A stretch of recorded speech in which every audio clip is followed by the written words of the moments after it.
if you look at any story, literally any story with a hero in it, they all have one thing in common, and that thing is that there's always a villain. You cannot have a hero without a villain. It doesn't matter. You can think of any superhero, any comic book, any book you can think of, any movie, there's always a good guy and there's a bad guy. So for the good guy to exist, there has to be a bad guy. There's no other way for the duality of the universe to continue without this basic tenet. So you want to be the good guy in your story. You want, and I've said this before actually, as a man, life is going to be difficult. It's more difficult than being a woman. It's more difficult than anything else. So it's very easy to see yourself. Life is actually easier as a whole if you see yourself as a hero. Because in every single hero story, the hero suffers. He has a hard time. And if you understand that you're suffering because you're a hero, then the suffering begins to make sense. So you can be sitting here right now going, my woman doesn't respect me, I have no money in the bank, this is difficult, I'm struggling here, I'm struggling there. You can feel sorry for yourself, or you can say, yeah, my woman doesn't respect me, I'm struggling, I can't make money, but you know what, that's because I'm a fucking superhero. And my life's gonna be hard, because I'm a man. And as a hero, it's gonna be difficult. These are the tests and the trials and tribulations I have to go through to become someone. Every single male superhero went through a whole ton of shit before he became superhero. You've seen the Batman movies. His parents died, he was locked up in jail, all these bad things happen, and then they emerge as the hero. And this is done for a reason, because it's the reality of life, especially as a man. So right now, you have to understand that you're the hero in this movie, and if you're struggling for a very important reason. And how you handle these struggles, and how you deal with these struggles, is going to decide the kind of person you're going to be afterwards. You're either going to be a superhero, or you're going to succumb to them and you're going to fail. So be happy that you're struggling, because that's important. That's the first thing. Second thing is, there has to be a villain. Now, most people think their villain is someone else. You see this all the time. The villain's the opposite of the hero. So if you're sitting at home and you haven't got much money and you're broke and you're pissed off and you're depressed, and you look at me and I have 4 supercars and all these girls, I'm traveling the world, I go everywhere I want, you may think I'm your villain. People look at other people and say, oh, that guy has this guy has this, and they become envious and they think that's the villain. That's not true. That's not the case, because every single person has different circumstances. There are things you have that I don't have, and there's things I have that you don't have. So I may have had a genetic gift over you, for example, because I'm a fantastic kickboxer. But you may have been born more wealthy than me. I was born in a very, very poor family. So I had advantages and disadvantages. You had advantages and disadvantages. So comparing yourself to other people is asinine, and it's inane because it's not a level, fair playing ground. There are some people who are born to millionaire parents who are gorgeous, model, good looking, and have 6 packs without trying. Some people are lucky like that. That's just how it is. So comparing yourself to these people is not going to help you. Your villain is nobody else. Your villain is someone you're going to create. And you'll create your villain because he's going to motivate you to be the most powerful hero you can possibly be. To make sure that there was no disadvantages involved, your villain's going to be a clone of you. But what your villain's going to have is he's going to have some things you don't have. And your villain is going to be the person who basically, without requirement for motivation, without being, no matter how he feels that day, no matter how stressed he is from work, regardless of what happens to him, your villain's going to be the guy who always does exactly what he wants to do. So your villain's going to be the guy who goes to the gym regardless of how he feels.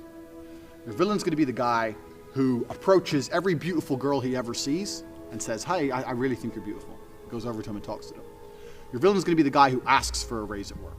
Your villain's going to be the guy who does everything he wants, regardless of how he feels, regardless if he's not motivated or not, regardless if he's shy to talk to that girl, or people are watching, or his ankle hurts, he doesn't want to go to the gym, whatever.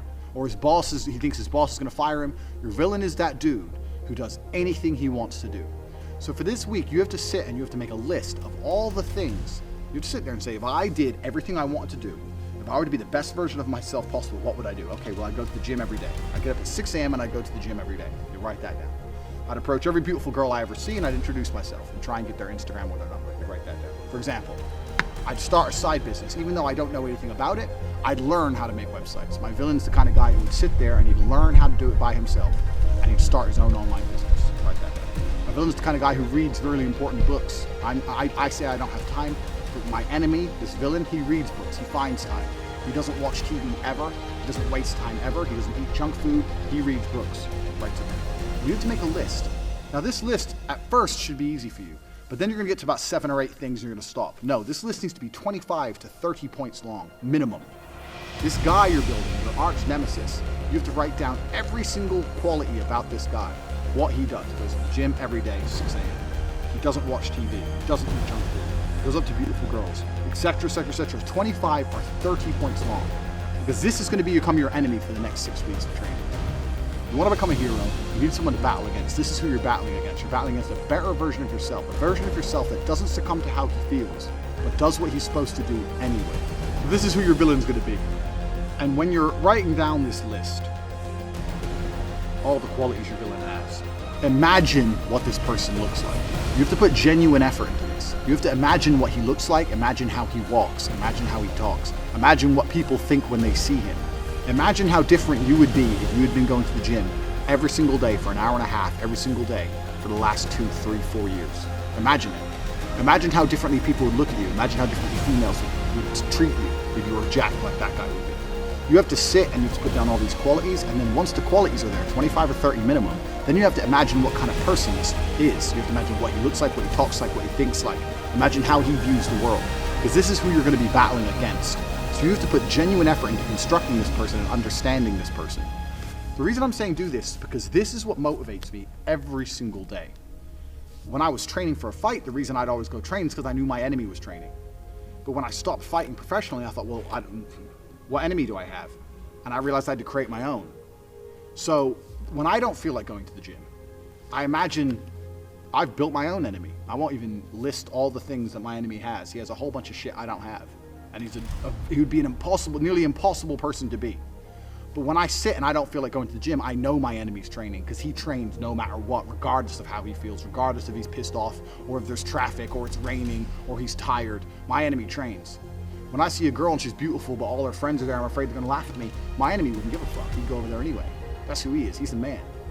So when I understood who I was truly battling against, then you have two choices. You either rise up to try and take him on, or you become a little pussy. You have the choice. Do I want to lose to this man I've created and I've built? Do I want to lose to him, or do I want to beat him or compete with him? And you have to make a choice, and you sit there and go, well, I know that the person I created in my mind, my arch nemesis, would go over there and he'd talk to all the girls. This is an extremely important facet. And for the next 6 weeks, we're going to be doing lots of things that are going to revert back to the enemy that you created. So you have to put genuine effort into putting together this person. You have to imagine everything about them from start to finish. You have to imagine standing next to them. And the crazy thing about all of this is that this person is you. This person is you. It's just you with a little bit of a different path or a different take on life. It's you who's the person who does whatever he's supposed to do regardless of how he feels. It's you with an iron mind. This is the exact point of it. The reason creating this enemy is so important, and the reason viewing him and seeing how he sees the world and understanding how important and powerful this person is important, is because that person is you. That person is you who does what he's supposed to do without fail. That's all it is. And when you truly, truly put this person together and you truly, truly understand him, and you find out what you could be and you find out what you're battling against, you're going to become far more difficult to demotivate. It's going to be much harder for someone to say to you, don't go to the gym, because you're going to know, well, my enemy, this guy, give him a name, whatever. This dude's going to the gym. That's why he looks how he looks. And that's who I'm being compared to. So I have to go to the gym. Oh yeah, but I'm tired. Well, you don't go then. My training partner doesn't want to go. Fine, you don't go. I am going. I'm not the guy who's going to let this man beat me. And you have to start comparing yourself to this guy in every single facet. I still do it to this day. I compare my bank balance to this guy's, and he's killing me. I compare my body to this guy's, he's killing me. I compare so many things about myself. You guys may look at me and go, oh, Tate, millionaire, girls, this, that, that. I'm still comparing myself to this person I've created.